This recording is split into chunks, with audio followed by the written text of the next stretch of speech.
Sveiki,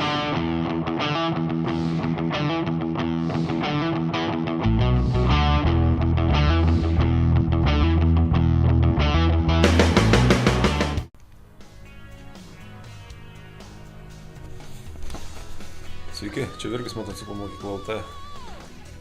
Šį kartą papasakosiu apie 12 valandų baro gamybą. Tai 12 clock bar. Šį kartą mūsų eksperimento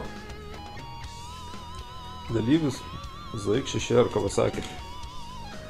Pats populiariausias tarp stunterių motociklas. Jis irgi bus ruošiamas stantui. Pradedami daryti kraškeidžiai lankai.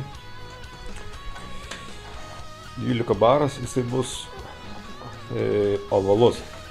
Ne tas keturkampis ilgas, bet apvalus, vos įsikišęs už galinio spoilerio.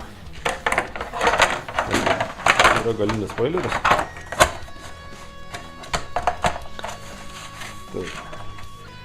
Tai jisai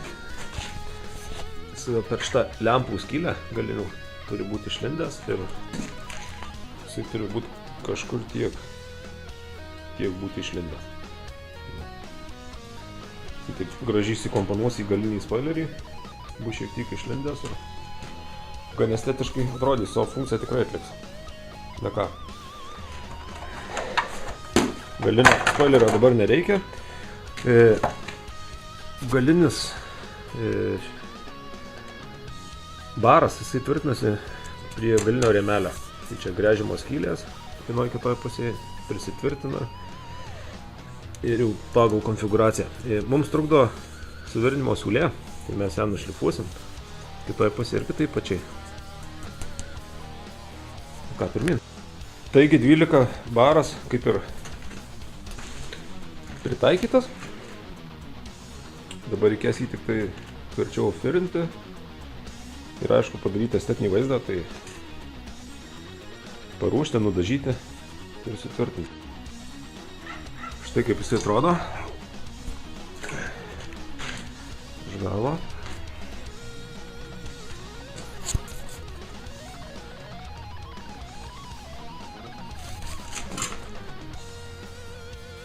Konstrukcija bus tvirta. Aišku, padarysime ir gražią. Svarbiausia yra savo funkcijos atlikimas, tai brūkštelėjimas galu. 12 clock baras. Irgi jisai gražiai išlindęs, netrukdo spoileriui. Tik tai problema ta, kad reikės kažkokiai taisyti lemputę. Tai čia, originalas netinka, tai teks įdėti kažkokią neoriginalią.